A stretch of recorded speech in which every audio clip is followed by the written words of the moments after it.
మొదటి దశలో ఎంపికైన 75,000 మంది యువతకు ఉద్యోగ నియామక పత్రాలు అందజేత కార్యక్రమాన్ని ప్రధాని నరేంద్ర మోదీ దృశ్య మాధ్యమం ద్వారా ప్రారంభించారు. అందులో భాగంగా హైదరాబాద్ నగరానికి చెందిన 250 మంది యువతకు ఉద్యోగ నియామకాల పత్రాలను కేంద్ర మంత్రి కిషన్ రెడ్డి, తెలంగాణ బీజేపీ అధ్యక్షుడు బండి సంజయ్లు అందజేశారు. సికింద్రాబాద్లోని రైల్ కలారంగ్లో ప్రధాని మోదీతో దృశ్య మాధ్యమ సమీక్షలో బీజేపీ అధ్యక్షుడు బండి సంజయ్, కేంద్ర మంత్రి కిషన్ రెడ్డి, రాజ్యసభ సభ్యులు లక్ష్మణులు పాల్గొన్నారు. ఈ సందర్భంగా ప్రధాని మోదీ మాట్లాడుతూ ప్రపంచంలోనే దేశంలో ఒక శక్తిగా నిలిపేందుకు ఉద్యోగస్తులు పనిచేయాలని పిలుపునిచ్చారు. దేశంలోని యువత ఆశయాలను, ఆకాంక్షలను నెరవేర్చేందుకు కేంద్ర ప్రభుత్వం కృషి చేస్తుందని ప్రధాని అన్నారు. 10 లక్షల ఉద్యోగాల్లో మొదటి దశలో 38 శాఖల్లో 75,000 కేంద్ర ప్రభుత్వ ఉద్యోగాల నియామక పత్రాలను అందజేస్తున్నట్లు తెలిపారు. యువతకు ఉద్యోగ కల్పన విషయంలో చిత్తశుద్ధితో ఉన్నామని ఆయన అన్నారు.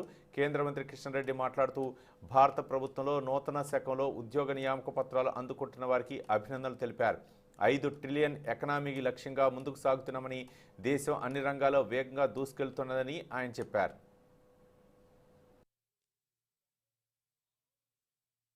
రెడ్ కోర్టు నుంచి ఎవరు త్రివర్ణ పతాకం ఎగరేస్తారని కాదు, ఏ పార్టీ దేశంలో అధికారంలో ఉంటుంది కాదు, అది కాదు ఎజెండా మనకు కావాల్సింది.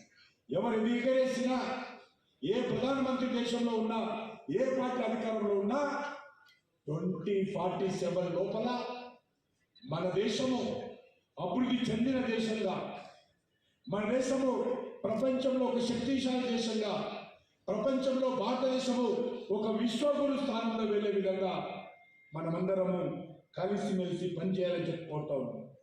ఈ యొక్క అభివృద్ధిలో 50% జనాభాన్నటువంటి ఆడబిడ్డల యొక్క పాత్ర గణనీయంగా ఉంది. ఈరోజు నా ఎదురుగా ఒక ఆడబిడ్డ ఇక్కడ యూనిఫామ్ వేసుకొని నిలబడింది.